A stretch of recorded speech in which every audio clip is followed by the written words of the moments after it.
hardest genres on the console to sort of crack has been strategy games. People were making games that both ran on the PC and ran on a console. They weren't taking advantage of the controller, they weren't taking advantage of the screen, the television. All right, we're going to rework this, and we're not going to build a game that can work on both, and we're not going to do that. We're building a game for the console, and we said, let's start from the beginning. We took it up to Microsoft and talked with them, and really I think came to the mutual conclusion that the right thing for this game was to marry our gameplay with a universe that people understood already. When we were told that Halo was available, we had to learn a lot more about the Halo universe. Who doesn't want to work with the Halo franchise? And taking those characters, that world, and putting our gameplay with it was sort of a perfect marriage. During that time we found out that Halo itself started out as an RTS game, which of course was kind of interesting.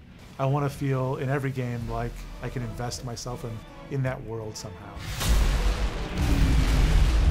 We realized very early on that the one thing we had to get right was the controls. One of the biggest concerns I know that's out there on the internet is, how can a strategy game exist without a mouse and a keyboard? We're going to have to figure out a way to get the same gameplay on a console controller. And I think we've done that in Halo Wars. One common thread is each time we went back and sort of rethought about controls, they got simpler. What are the basic fundamentals that are fun about RTS?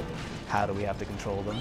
How do we use our controller to control them? I wanted one button to do one thing. Whereas before, you look at a console strategy game and as well, if you press this button here with the trigger pulled, pull the other trigger at the same time, and press these two buttons, it's just too much. A lot of things came out of that. The circle menu came out of that. The circle menu that we use in Halo Wars is one of the things that I think really stands out in the game.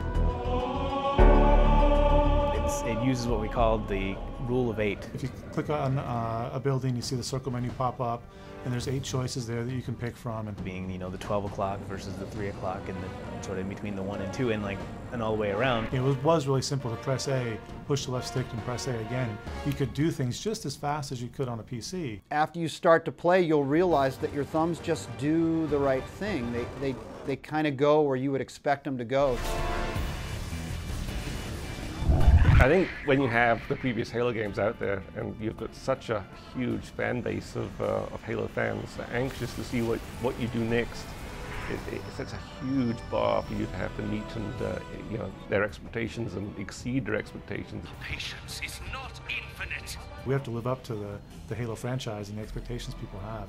So they expect to get a great story out of Halo, and I'm certainly a little biased, but I think the way that we told our Halo stories is going to help set a bar back on Halo itself to tell their stories even better next time. These guys just don't know when to quit. The way that strategy gamers, who know enough about the origins of the genre, they go back and talk about Dune 2 and the early Warcraft games, and I hope in 10 years people are talking about Halo Wars in the same way. Mac Brown